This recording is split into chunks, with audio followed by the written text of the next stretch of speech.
everyone, good morning and welcome to First Things First. I'm Jenna Wolfe. Nick Wright, Greg Jennings is with us this morning. We're glad you're with us this morning. We got a lot to talk to you about.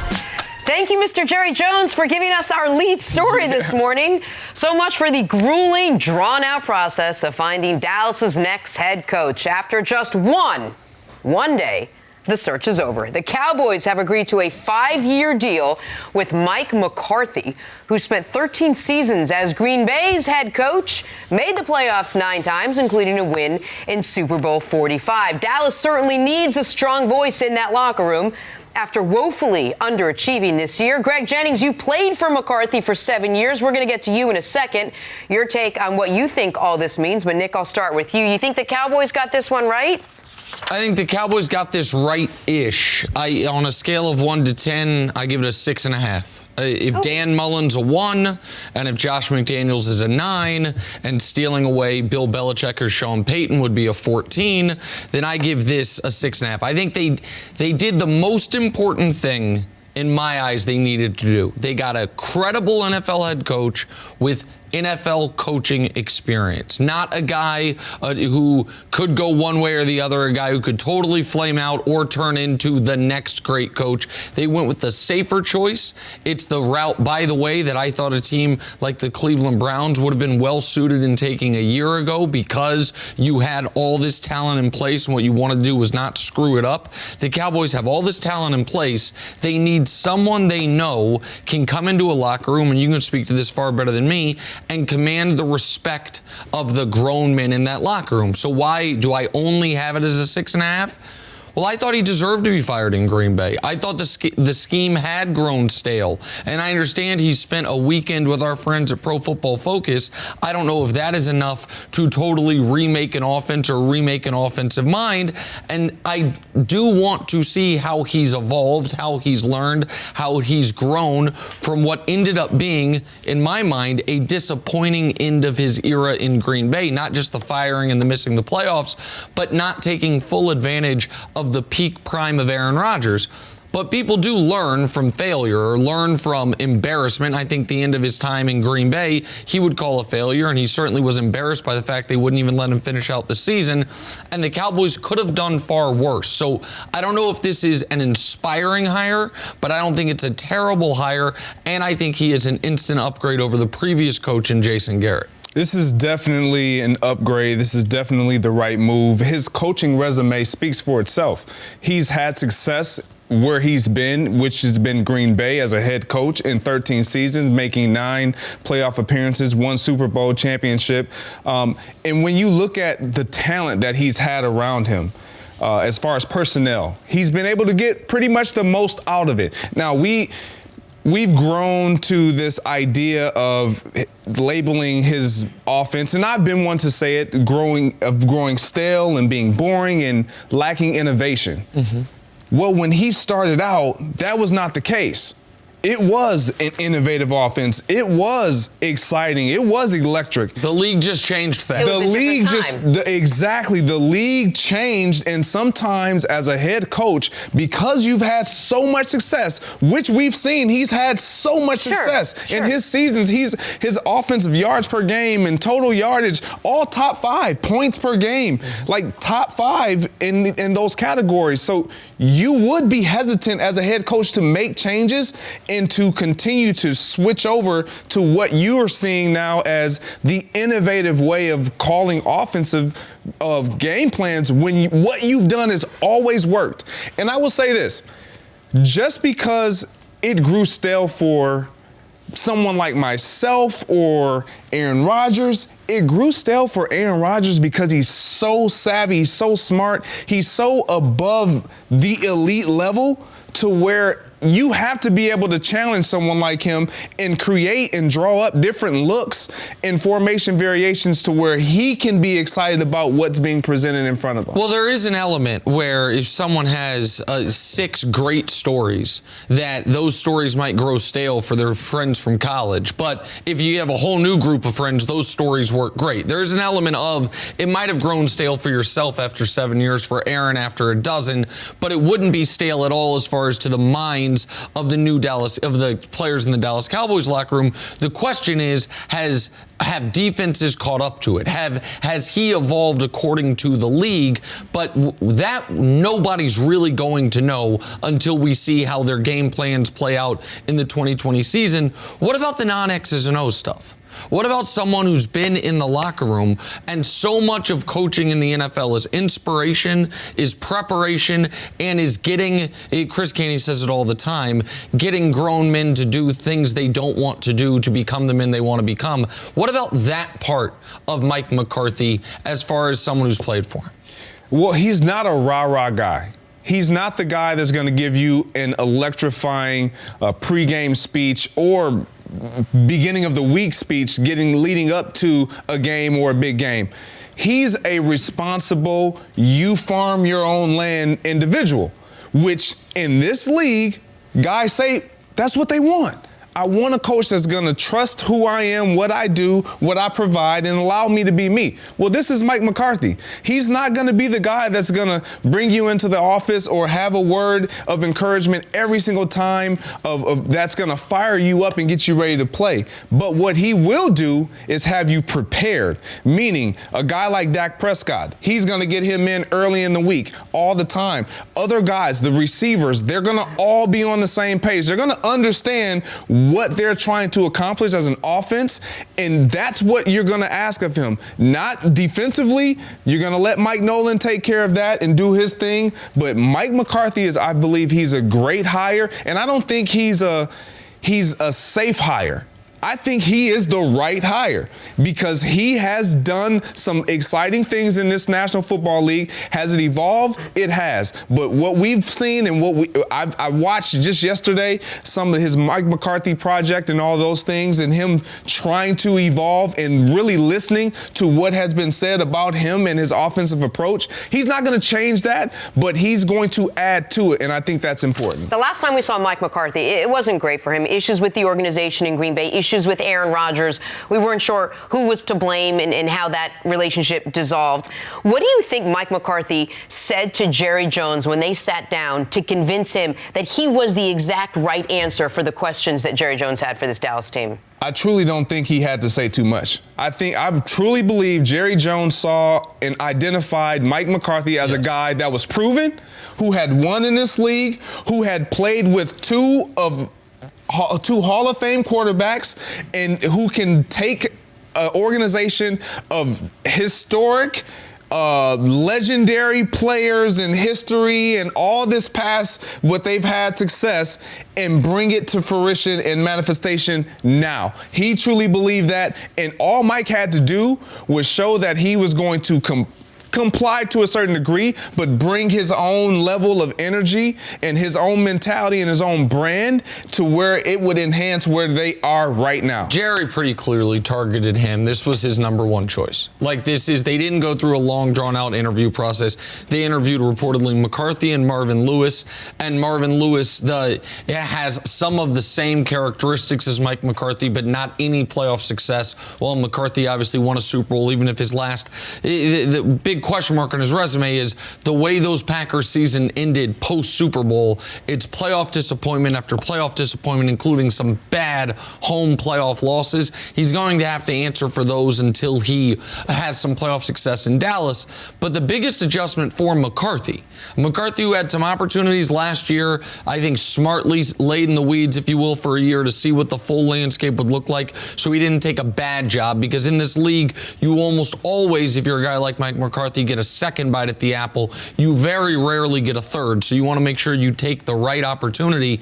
The biggest difference is who owns the Green Bay Packers? Nobody or everybody, depending on how you want to look at it. They are owned by the city. He was the only voice, the only face of that organization from a management perspective. You never heard from Ted Thompson. I think there was an element of frustration for McCarthy, reportedly, according to the people who know him, that he always had to answer for decisions that he maybe didn't even make. You go from that end of the spectrum to the most visible, vocal owner in all of American professional sports, Jerry Jones. Now, maybe he'll like that. Maybe he'll like the fact that it doesn't all fall on him. That if there's a free agent that doesn't play well, people aren't pointing at him because he's the only voice and face of the organization. But it is a major adjustment From the great citizens of Milwaukee owning the team to Jerry Jones, one of the most powerful people in the entire sports world, owning the team, and someone you're going to hear from twice a week on the radio and every single game, every single Sunday after you play. And probably every single day. And that's going to be the big question moving forward that we're going to talk about: compliance and how much is Mike McCarthy willing to give up in order to run the Dallas Cowboys, or at least from the head coaching standpoint. On to the Patriots now. The offseason came much earlier than some of us might have predicted, which means the discussion of Tom Brady's future also coming much earlier than many of us perhaps had predicted. Like right now, Robert Kraft sat down with Peter King before Saturday's game and had this to say about Tom Brady: "I love the young man like he's part of my family, blood family. Anyone who's done that has earned the right to control his future after 20 years.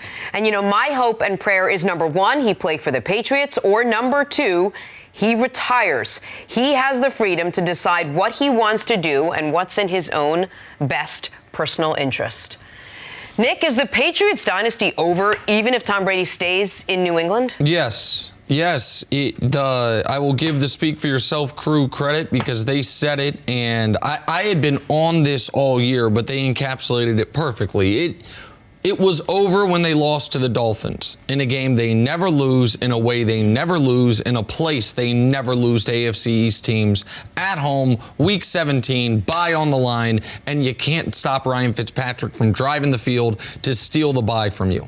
And then it was officially ended by Ryan Tannehill, Derrick Henry, and the Tennessee Titans, and, by the way, former Patriot Logan Ryan with the pick six to end that football game. This is how it goes. And people can say, well, they just won a Super Bowl last year. How can you say it's over? Well, let's go to every dynasty in NFL history. The Packers won 3 straight Pro Football Championships, 1 pre-Super Bowl era in the first 2 Super Bowls. They didn't make another conference championship game until Brett Favre got there. The next one was the Dolphins. Dolphins made 3 straight Super Bowls, winning 2 in a row. They didn't make another conference championship game, not Super Bowl, conference championship game for nearly a decade. The Steelers won 4 out of 6 Super Bowls. Over the next 13 years, they made the conference championship once. The Niners won 5 in 14 years and were this close seemingly every single year. Then it was 15 years with 1 conference championship game. The Cowboys won 3 out of 4. Haven't been back to a conference championship game since. The Bills went to 4 straight Super Bowls since that last Super Bowl. Have not been back to a conference championship game since. It is not that when it's over, it's over. And whether Brady's there or not, what they will not have next year is elite quarterback play. What they will not have next year is high-level quarterback play with or without Tom Brady. The Manning, Brady, Big Ben era of the AFC is done. The Lamar, Deshaun, Patrick Mahomes era is upon us. One of those 3 young men is going to represent the AFC in the Super Bowl for the first time, and those 3 guys will trade it off over the next, I would imagine, 15 years, similar to how Manning, Brady, and Big Ben did over the previous 18. Those 3 guys have been to 16 of the last 18 Super Bowls in the AFC, pardon me. I don't know that Patty, Lamar, and Deshaun will have that level of success, but it's going to be something close to it. So with or without Tom Brady, to me, Greg, we saw the end of it at the final day of the regular season and officially the end of it this past Saturday. So I have a kind of a backup question. What are we really defining as their dynasty? Is it just them competing for Super Bowls, being in Super Bowls? Because if you're saying that their dynasty is over because they won't be competitive and they won't make the playoffs, I completely disagree. I agree with what you're saying as far as elite quarterback play, as far as top upper echelon quarterback play. No, that's not what they're going to have. But this team, when Tom Brady entered into the fold, was built on defense. Yep. This is how they won. This season was built on defense. This season was built on defense. They just faded in the end, which we hadn't seen in prior Patriots teams. So with that being said, I don't think it's over. I don't think it's over because when you've created a culture, and we all know this, in corporate, in sport, wherever you are, when you've created a culture, you have the mindset and the mentality, and those within that culture have the mindset and the mentality and the makeup of plug and play. And what Bill Belichick has created is that culture where it's not about one individual, which is why we see them have so much turnover on defensively, personnel, and we say they don't have this, they don't have that. Well, what they always have had is a coach that understands what we're trying to do. I have a vision, I have a strategy, and I need guys that are going to be willing to execute it. And if he continues to get that, they will continue to be successful. Now, there are teams that are coming up. The Jets are going to be better. The Bills are already better. The Dolphins are going to be better. And these teams, and that's not mentioning anyone outside of their division. That's just their division. Yep. And so I don't think that they're going to be Super Bowl contenders, but I definitely think they're going to be viable. In their stint since Brady, they've only missed 3 consecutive Super Bowl appearances, 08, 09, and 10.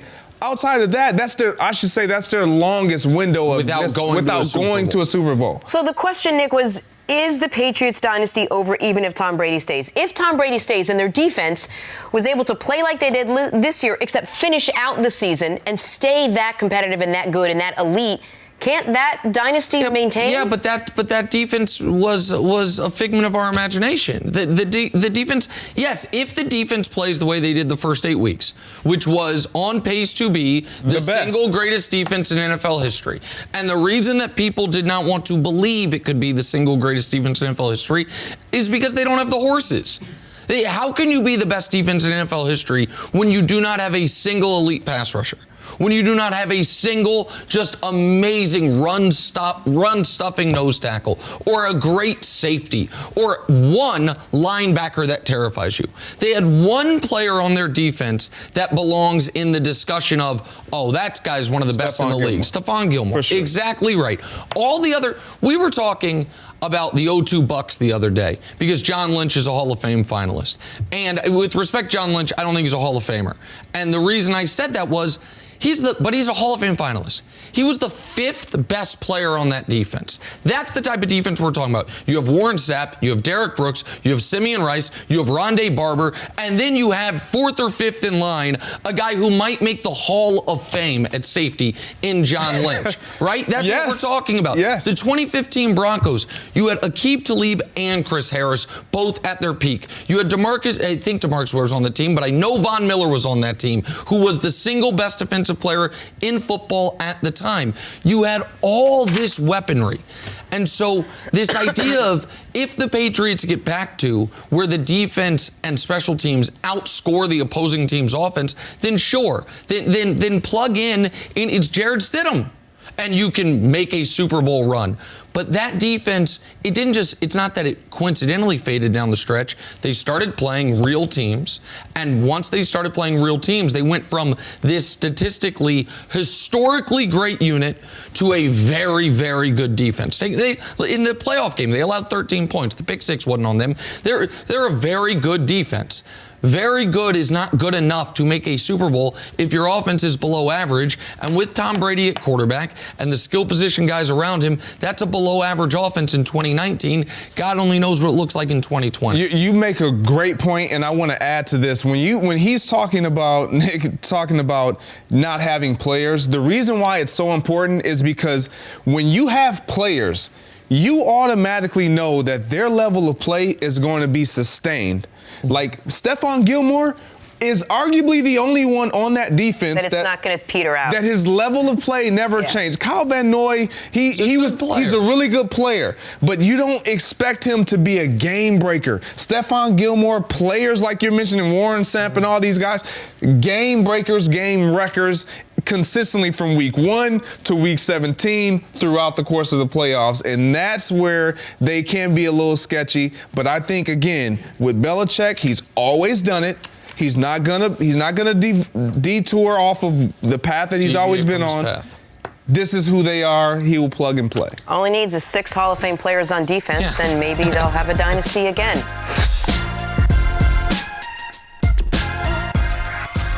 We talk about physical fitness a lot, but there's another side to the game that's just as important. I'm talking about mental fitness. Calm, the #1 app for sleep and meditation, has now teamed up with LeBron James to help you train your mind. LeBron and Calm know that your mind is like any other muscle in your body, and Calm can help you train your brain so you sleep better, so you have less stress, so you perform at your best. For LeBron James, sleep is an important part of his mental fitness routine. He says, getting good sleep and finding time to rest is one of the most valuable things I can do for my body and mind. And if you head to calm.com/sports40, you'll get 40% off a Calm Premium membership. With Calm, you have access to the nature scenes LeBron loves and so much more, like sleep stories and meditations. For a limited time, our listeners can join LeBron in using Calm with a 40% discount to an annual membership at calm.com/sports40. Unlock content to help you focus, ease stress, and sleep better. Get started at calm.com/sports40. That's calm.com/sports40. After 20 seasons and 6 Super Bowls, it is on the board that Father Time has officially caught up to Tom Brady. New England eliminated from the playoffs this past weekend, and talk of Brady's future ignited shortly thereafter. Brady wants to make one thing clear. He can still play at a high level. He sat down with Peter King and had this to say after their wild card loss. I'll explore those opportunities whenever they are. If it's the Patriots, great. If that doesn't work, I don't know. I don't know. I love playing football. I still want to play football. I think I still can play at a championship level. I've just got to do it. I'm motivated to get back to work and train. Nick, are you buying that Brady can still play to championship level? No. And people, I hate that I come across as anti-Tom Brady. No, you don't. But no, but I no, don't. You don't hate it? No, I do hate it because Tom Brady has had as good of a career as any athlete in my entire life in any sport. I meant you don't come off as anti-Tom okay, Brady. Thank you. I appreciate that. I don't know if that's exactly what you meant or not, but I appreciate that. Tom Brady is, he ended, we love debating everything. And no one dares debate who the best quarterback ever is, because you'd look foolish arguing anybody else. We can talk about arm talent. We can say, just eye test on one throw. We know the GOAT is Tom Brady. You had to change the discussion to, is he the best football player ever, which is more complicated because of Jerry Rice, Jim Brown, different positions. I believe all of that. I believe Tom Brady's one of 2 players in the history of the league. You cut the career down the middle. You have first ballot Hall of Fame the first 10 years, first ballot Hall of Fame the next 10 years. But he's done, and people are afraid to say it. And so I sit here and say it, and I seem like I hate on the guy. He's conducted himself like a gentleman, a professional, and a great teammate. He seems to be a wonderful husband and father. He is the consummate pro. He's not a good quarterback anymore. 8 guys played this weekend. Who was last in passer rating? Him. 2 guys didn't account for touchdown passes. Him and another 40-year-old, Josh McCown, who came in because Carson got hurt. Only Tannehill had fewer yards per attempt, and Tannehill only completed 8 passes. The writing has been on the wall, by the way. Can we show it real quick before, Greg? These are the last 4 years. If that's a stock, you're selling it. It's not bouncing back up. Every year it's gotten worse, and there's reasoning for it. He's 42 damn years old. So no, he's not a championship quarterback anymore. I wish him the best of luck, and I think he's going to find greener pastures with the Chargers.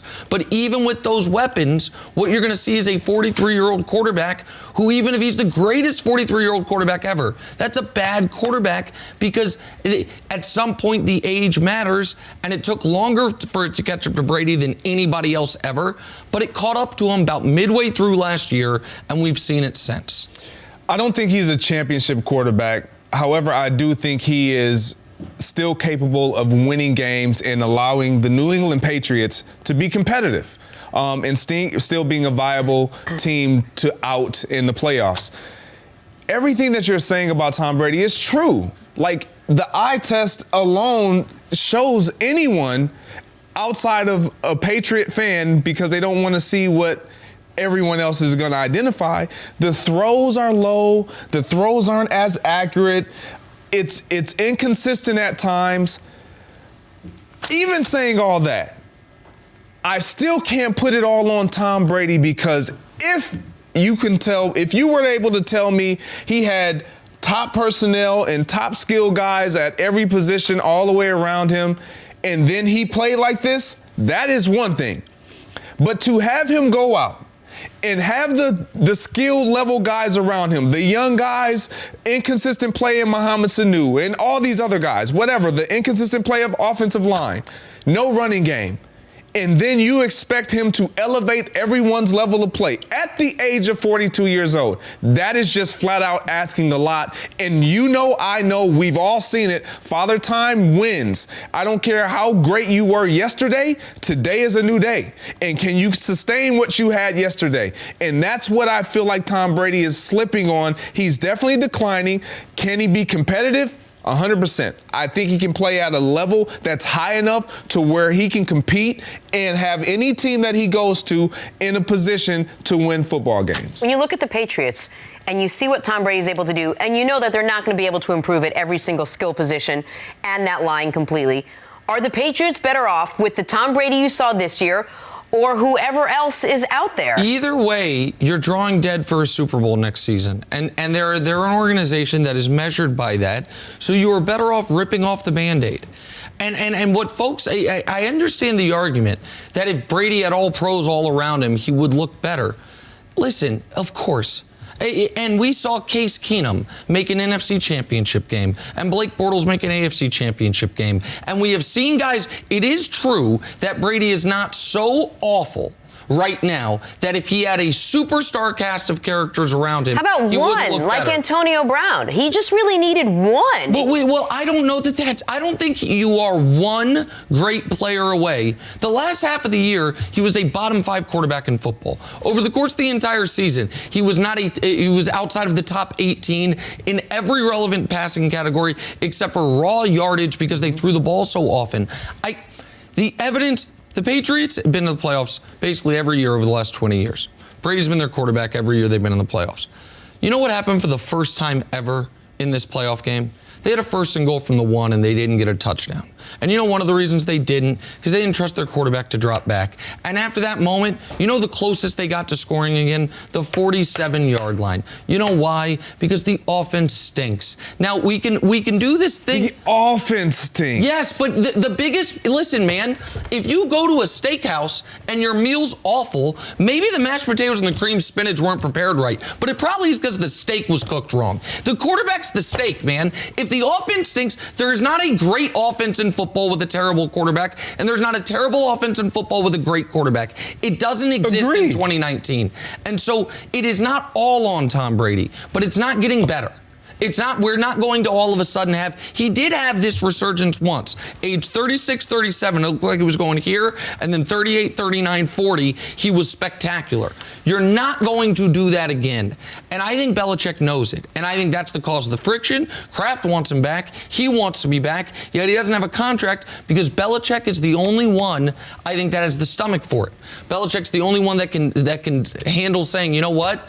I'll deal with the arrows from the Boston Globe. We need to move on, and I think that's what we're about to see.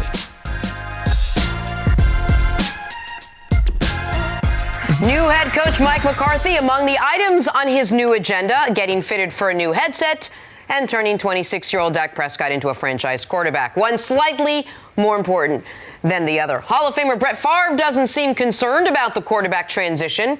He said McCarthy, quote, will be good for Dak. Greg, you played 7 seasons under McCarthy. What impact do you think he will have on a quarterback like Dak Prescott? Look, Mike McCarthy is going to have a huge impact on Dak Prescott early and often. He's going to bring him in. He's going to make sure that he's a part of everything offensive moving forward. And that's what he did with Brett Favre. That's what he did with Aaron Rodgers. Despite what we hear about the offense growing stale and the rifts, Aaron always had a say in what was going to be the game plan and what he liked and did not like leading up into the week of practice. That will be Dak Prescott. Mike McCarthy is in every meeting. He's very hands-on. He understands how to get the most out of his quarterbacks, young quarterbacks. One of the things that he doesn't get a lot of credit for because the defenses weren't good, but he made sure that Aaron was exposed to all defensive fronts. The 4-3 with Bob Sanders, the 3-4 with Dom Capers at young ages, so Aaron could understand this is what you're going to see in this league. You're talking about in practice. In practices. Okay. This is what you're going to see. Throw everything at him. Make sure he sees it all so that he can have a quicker learning curve, and his reaction in the games is that much quicker in response to what he sees, because I saw it in practice.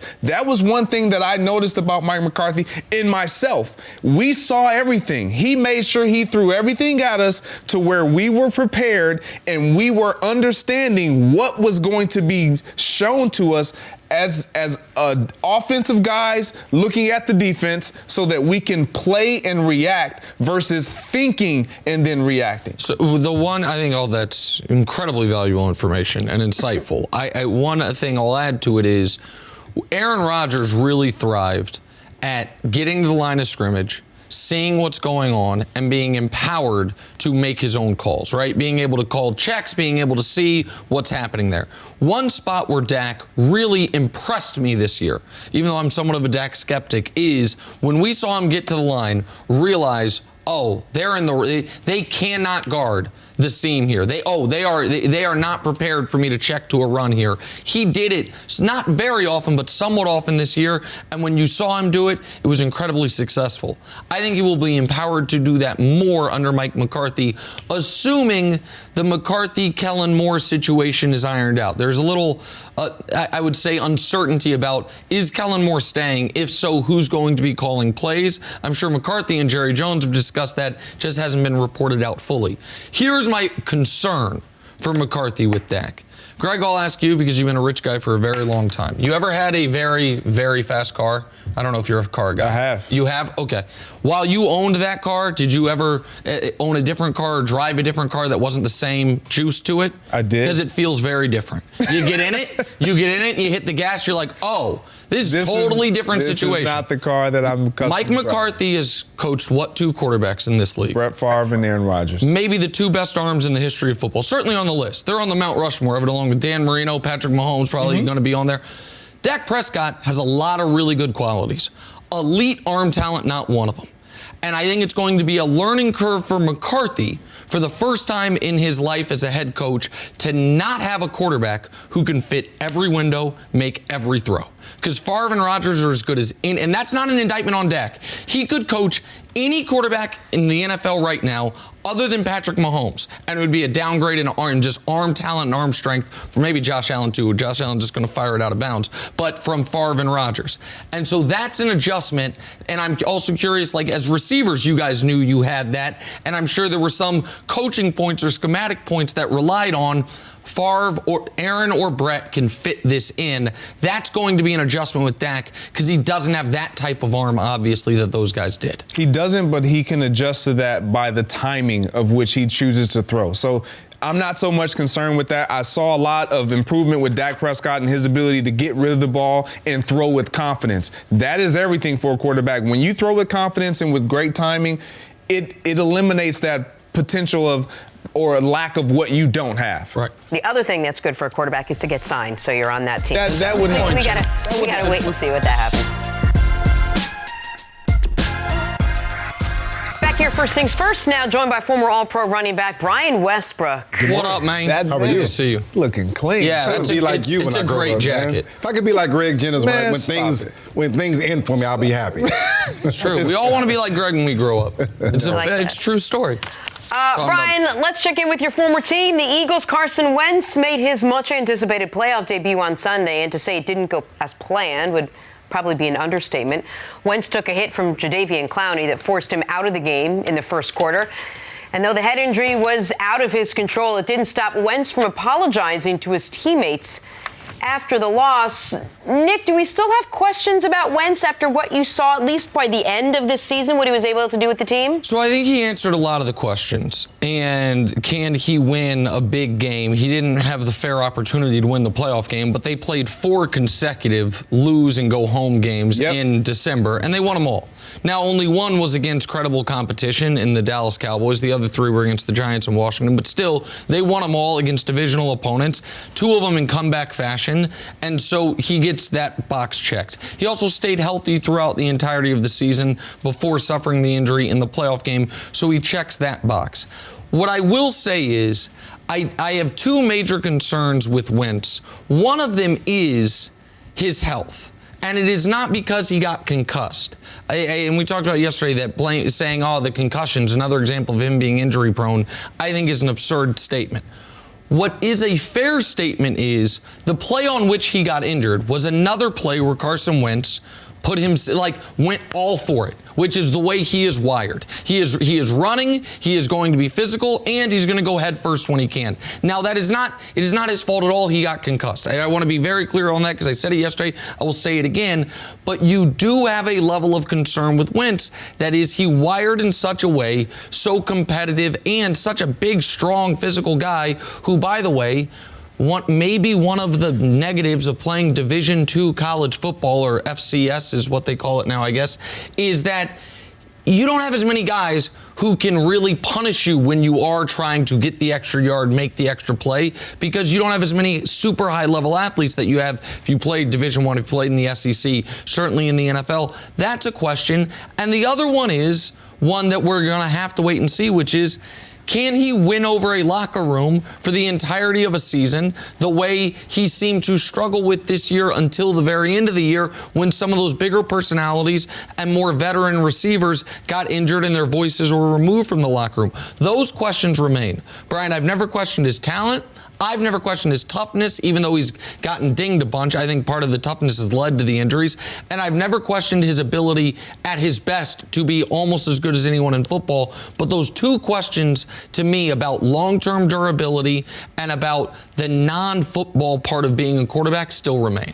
First of all, never question the FCS school. I went to a 1AA school myself, so let's start there. But I think Carson showed something towards the end of the season, the last quarter of the season, that, to your point, he didn't have those personalities, didn't have Deshaun, didn't have Nelson Aguilar, didn't have Alshon Jeffrey in the locker room. But he showed that even with lesser talent, he could be that force multiplier that Coach Mangini is always talking about, taking young talent that was unproven and making those guys look much better than they probably were. He also has showed that he could be a leader, even though it was in a small sample. So my biggest question is, can he do it for an entire season? Can you do that? I'm not worried about his health. I'm not worried about him getting hurt again. I think that play in the playoffs, I want my quarterback to go, all out in the playoffs. And so if you were ever going to make that play that he got hurt on, that's the time to do it when everything is on the line, when we were playing in the playoffs. And so I just think that Carson has to show the consistency that he can do it all season long. Didn't he just do it all season long?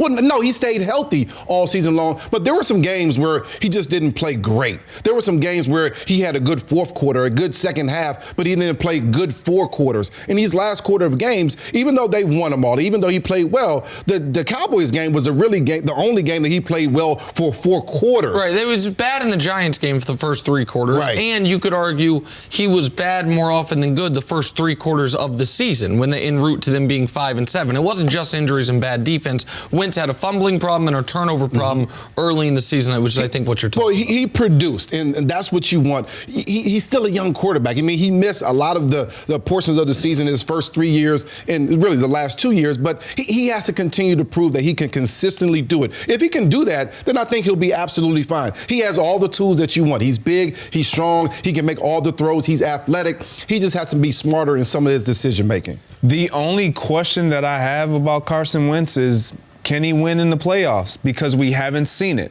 And unfortunately, we didn't get a chance to witness it this past weekend because he got injured. Now, as far as everything else, we can talk about his leadership.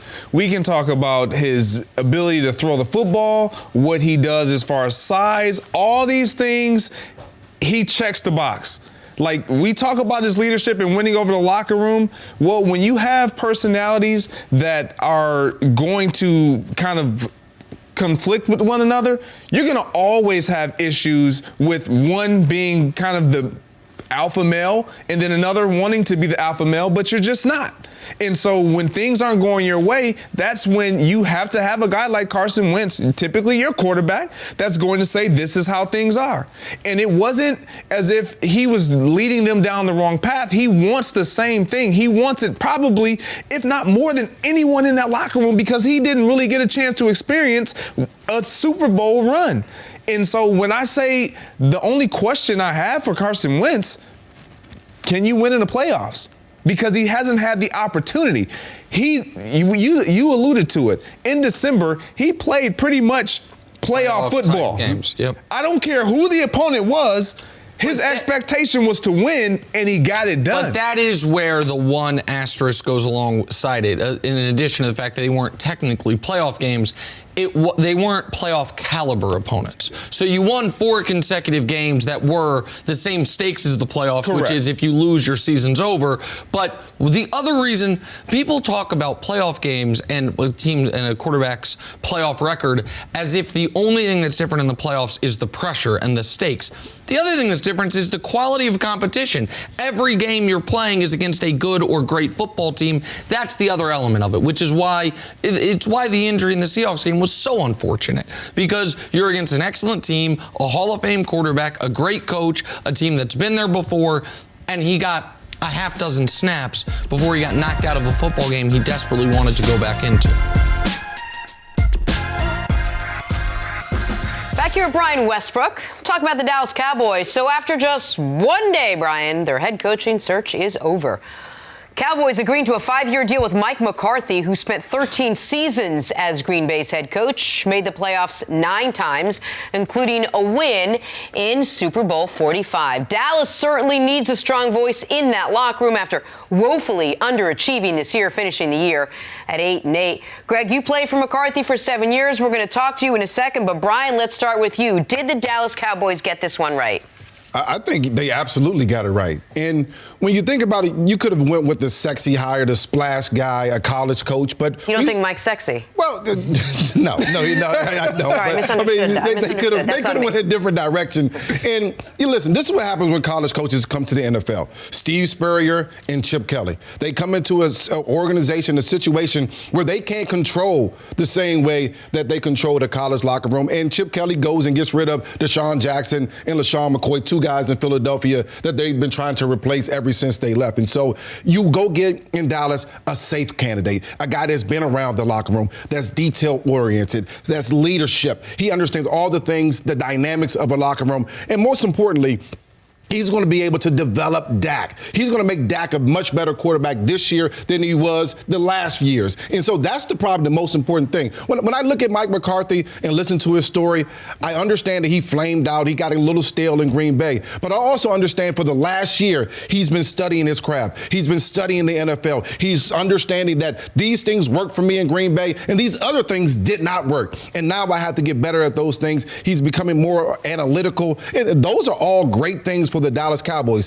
The Dallas Cowboys, they don't need a guy that's going to be the rah-rah guy. They don't need a guy that's going to say, go out there and win it for me. They need a guy that's going to be organized, going to be disciplined, that's going to get them going in the right direction. That's Mike McCarthy, and he's safe. If you're Jerry Jones, this is a great pick, and it's not going to make that splash, but it's going to be safe, and that's what you need at this point. Man, the only thing I don't like is the word safe, because I don't think McCarthy is just a safe pick. It makes it seem like, well, we didn't want to make a mistake. No, this is a great hire. It's not just a safe pick. This is the right hire because of what he's proven with his resume as a head coach in this game, in this league. You mentioned it. The college coaches come in and they deal with a different level of maturity when it comes to men and monetary. Mm-hmm. That's a huge factor. You got guys who are making arguably more money than you are, and you have to be able to control that environment and make sure you have a voice that they will listen to. McCarthy brings all of those things, let alone his ability to impact your face of your franchise, which is your quarterback.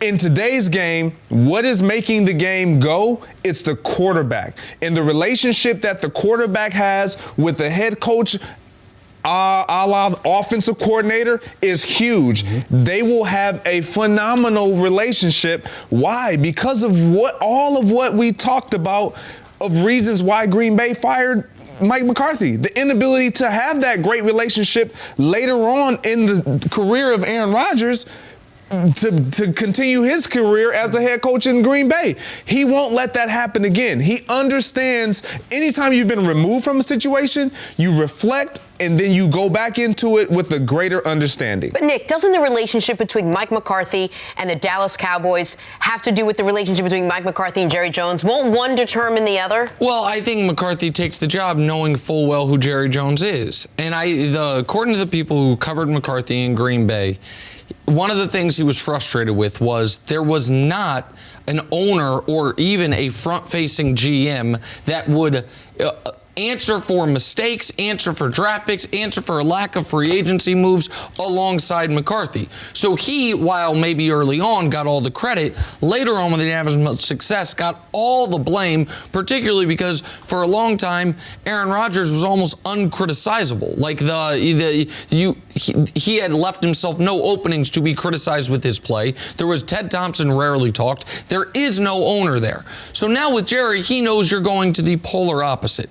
Someone who's going to do 2 radio shows a week and his own impromptu press conference after the game that will have more reporters at than your official press conference after the game. But maybe he wants that. Maybe he wants someone else alongside him to not only take pleasure in the success, but when things don't go well, he can't be the only person who's blamed. The other big difference for McCarthy is not only about the style of ownership from Green Bay to Dallas, but the personalities of quarterbacks. Favre and Rodgers are 2 of the most talented quarterbacks ever.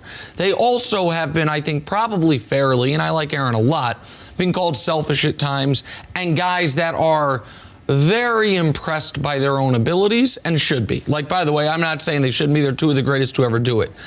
I think Dak's personality will be a breath of fresh air for Mike McCarthy. I think Dak's, genuine, humble nature is going to be very different relationship-wise than what he had with Favre. When McCarthy got to Brett Favre, he was already a Super Bowl champion, 3-time league MVP. When McCarthy got to Rodgers already believed, oh, I'm going to be a Super Bowl champion, multiple-time MVP, had that ego about him, rightfully so, by the way. Rodgers proved that out.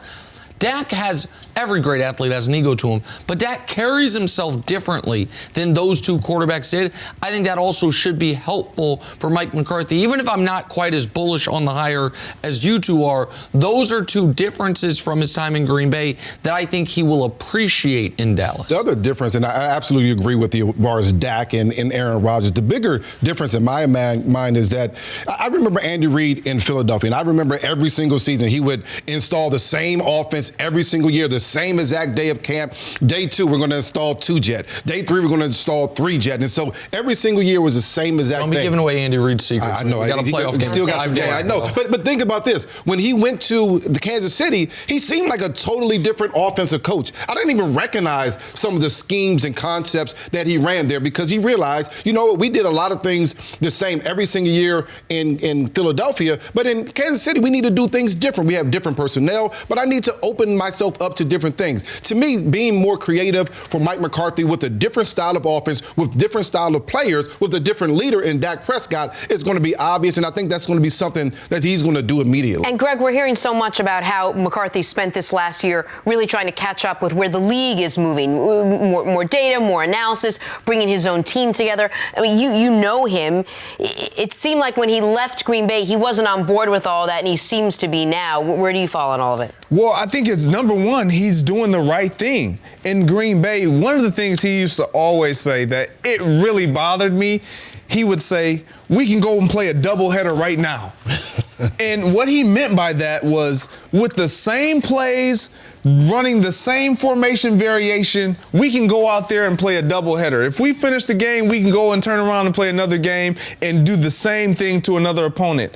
Yes and no, because you have to execute, but you also in this league have to be creative and innovative. Some wrinkles. You got to add some wrinkles. And so one of the points that you just made is so crucial. When you get different personnel, you approach it differently. And when your mind works from an offensive perspective, as does Andy Reid's, he sees a Patrick Mahomes versus a Donovan McNabb or a LaShawn McCoy versus all these other different pieces, a Tyreek Hill, and I got to do something different. I got to take these guys, these individuals, and tailor my offense around what will make them special, because if I do that, we're going to be special. Which, by the way, to use a name you mentioned earlier, and it's one of the things a lot of college coaches have struggled with, but particularly, it's one thing Chip Kelly never even considered doing. Yes. We're going to do what we do, Yep. and we're going to square peg round hole this thing, and it's one of the Nick Saban, maybe the greatest college coach ever. He gets to a walkthrough in Miami. You have future Hall of Famer Jason Taylor doing the walkthrough, and Saban stops the walkthrough and says, "Jason, you got to tie your shoes."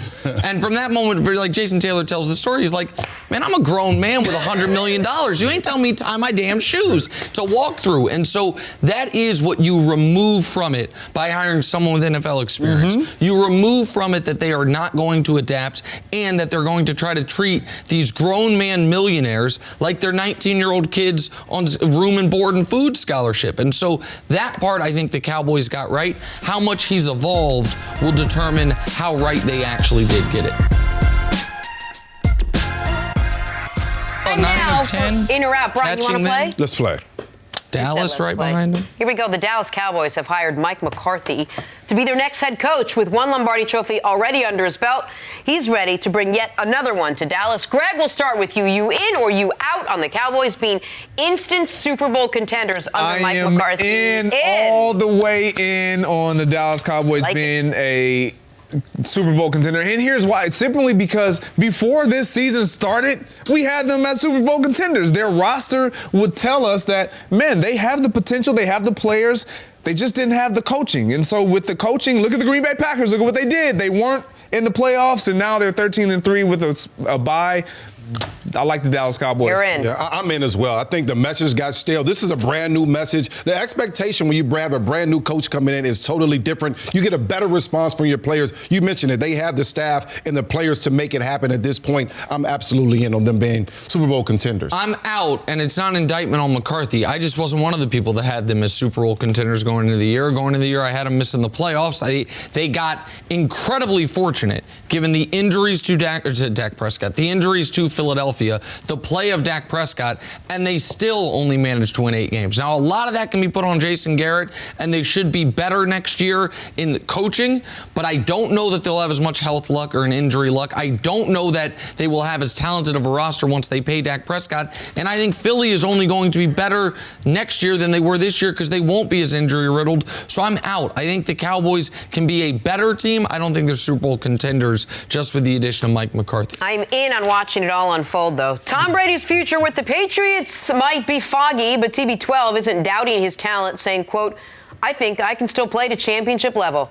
Greg Jennings, you in or out on Brady winning another Super Bowl before he retires? Not after retires, before he retires. I'm out on that. The one thing I will agree with Nick on is, this ain't happening for Brady, regardless if he plays with the Pats or anyone else. I just don't think it's going to happen. I'm out, but I have to believe the Patriots are going to find a bunch of weapons to put around Tom Brady. I still don't think that's going to be enough to be a Super Bowl champion, but they're going to put a bunch of weapons around him. He's going to have a better season, especially if he's in New England next year than he had this year. So obviously I'm out on him winning another Super Bowl. I'm out on him winning another playoff game. Wow. No, you're laughing. He's 40, going to be 43 years old. They lost a play. They went 11-5 last year. They win the Super Bowl. This year, they lose back-to-back home games. If they had one playmaker this year, they would have won that game. Or just one. Yes, at quarterback. If they had a playmaker at quarterback, they absolutely could have won that football game. Not scored 0 second-half points. I'm in. Alabama quarterback Tua Tagovailoa has decided to forego his senior season, declare for the NFL draft. Tua missed the Crimson Tide's final final 3 games while recovering from hip surgery. He is not fully recovered, by the way. Greg, you in or out on Tua being worth a top 5 pick? Yeah, I'm in. I like everything about Tua. He's very accurate. He understands the game. He's one of those guys that you can sit now, even with the injury, and allow a veteran guy to really just give him the experience, eyeball test, to where he's seeing it in practice every single day and not having to take that franchise to the next level. I'm out. I think that Tua is certainly absolutely talented. I like what he's been able to do, but he has a bunch of injuries, and that concerns me. That concerns every GM, and especially from the hip position, the lower extremities. He had all those injuries, ACL, knee, all those different types of things, ankle. Those are issues in the NFL because quarterbacks get hit low all the time, every single season. I think GMs will be concerned with those injuries. The injuries are a real concern, but the quarterback's never been protected more than he is right now. Exactly. And it is so hard to find the talent that he has. The injuries are a concern. The fact that he's left-handed, so you have to kind of reverse engineer your offense because there are no left-handed quarterbacks left in the NFL, essentially. Those are concerns, but I still would take him. Everyone loves Joe Burrow, and I think Joe Burrow can be quite good. Tua's more talented than Joe Burrow. If you guarantee me both of them a decade of health, and I know that you can't do that, I'd rather have Tua. He was going to be the #1 overall pick, certainly still worth the top 5 pick, and you roll the dice on the injury stuff. I'm in. All right, moving on to the Cleveland Browns. They will reportedly interview Patriots offensive coordinator Josh McDaniels for their open head coaching position. Greg, you in or out on McDaniels being a good fit with Baker and the Browns? I'm out. I didn't like him as a fit with Tebow and the mobile quarterback. He's been more of a pocket guy.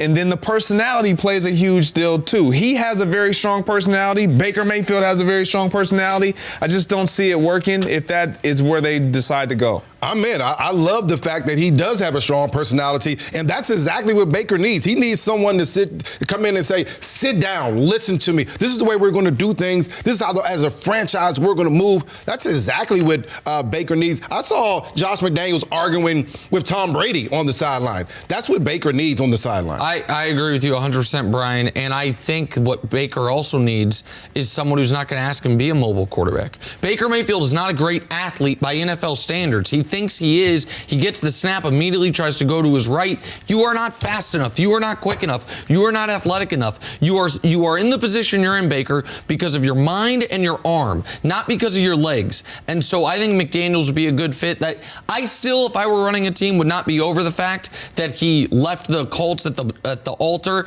and told assistant coaches, come with me, and then just abandoned them. But the whole league seems to not care anymore. So why should I? I think he'd be a good fit. I think he's going to be a good head coach wherever he lands. Obviously, the Browns have a ton of talent if they can get Baker turned around. McDaniels has 3 jobs interviews lined up this week. The Browns is the last of them, so let's see if he makes it that far up.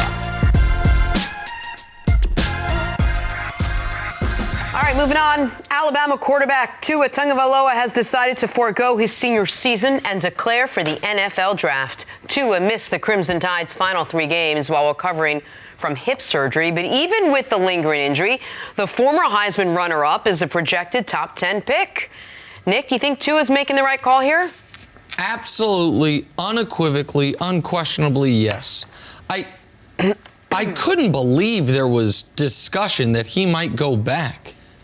Go back to would I rather rehab in a professional environment with a team that has a major investment in my future and be paid for it and be a year closer to my second contract in the NFL that, God willing, he gets to, or rehab in Tuscaloosa for free for a team that knows I probably never play for them again and does not have a true vested interest in what happens to me long term. Now, maybe you would like to think they care, but not the way a team that spends a top 10 pick on a guy is going to care. So, of course, he should turn pro. Of course he should have turned pro, and if the NFLPA and the NFL would make the rules more fair to where you don't have to stay 3 years of college, he could have turned pro a year ago, been in contention for the #1 pick a year ago, and if he does suffer this injury, at least he suffers it on the clock, so to speak, but that's a different discussion. I also think he's making the right decision because I still think he goes in the top 10. I think Miami would be crazy for passing on him at number 5. Miami, we all thought, was going to be a 1 or 2 win, if not 0 win team this year, have the number 1 pick, and pick Tua. And then a number of things happened. Joe Burrow's stock went like this. Tua got dinged, and Miami won a bunch of games down the stretch. They won 5 games in there since November 1st. And so it's like, oh, did they play too well to execute their plan? Well, not if you can draft Tua, have a year where he doesn't have to play. Fitzpatrick and Rosen can compete for that spot. Between the two of them, you have $10 million allocated to the quarterback. And you won't be great again, so you can have another year with a high draft pick while Tua recovers, and then Tua gets going after his essential NFL redshirt season. So if I'm Miami, I take him at number 5, injury risks bedamned, and because of that, I think, of course, Tua made the right call. I 100% agree. He definitely made the right call. When you look at just solely collegiate sport, he doesn't get paid. He runs all the risk. He's the best player in their program. Yep. I'm on the field, and if I get hurt, my future is in jeopardy, which we have now seen. His future could be in jeopardy. Now, is he a top 10 pick? I still believe he's a top 10 pick. He's definitely made the right decision to leave college football to get in a better situation. Regardless of where he ends up, he's going to be fine. And any team that grabs him is going to be fine as well. This is why you get guys like this and you take a chance, because in today's game, a mobile quarterback that can throw outside the pocket, that is accurate outside the pocket, that has great IQ and can continue to excel and learn and gravitate in the right direction, you got to take a risk on that, regardless all the injuries. So it's not a regardless of all injuries. It's not a bedamned injuries. They're legit injuries. It's not like he has a broken bone that's going to heal. It's a hip injury, which could lead to many more problems along that kinetic chain in the leg. It's the knee. It's the ankle. You're not worried that those injuries, he's been a little injury prone in this last year, could creep up? It's not that I'm not worried. It's that there's only 15 people in the world that can do this at a high level. And he could be one of them.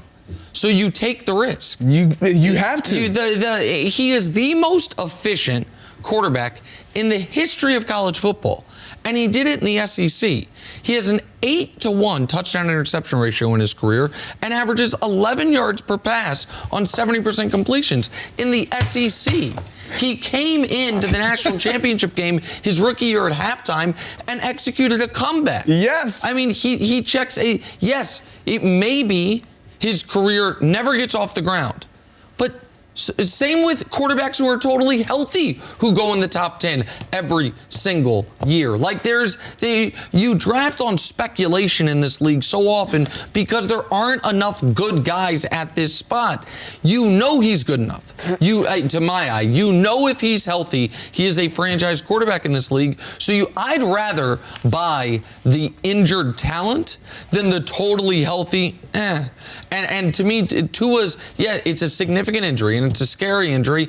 And that's probably why Joe Burrow's going to go ahead of him. Because if they're both healthy, he's better than Joe Burrow. He has more upside than Joe Burrow. And so it's going to cost him a few draft slots and a few $1 million. But no chance he falls out of the first round. I'd be shocked if he falls out of the top 10. Everything you're saying is fact. If it was any other position, yes, the injuries, and they had this injury list, my hands are off. Right. I'm checking nope, I can't take that chance. But because it is the quarterback position. And the position has been protected more and more. And the position has been protected, and you don't get elite play from quarterbacks like you get at skill positions. It's just hard to find. Yeah, I don't like playing devil's advocate. I agree with you guys. I was just trying to do it for like 10 seconds, and now I'm back on track. Thank you for listening to the First Things First podcast. Remember, leave us a review and tell us what you think. Subscribe to the podcast on Apple Podcasts and catch us on FS1 Monday through Friday, 6:30 a.m. Eastern.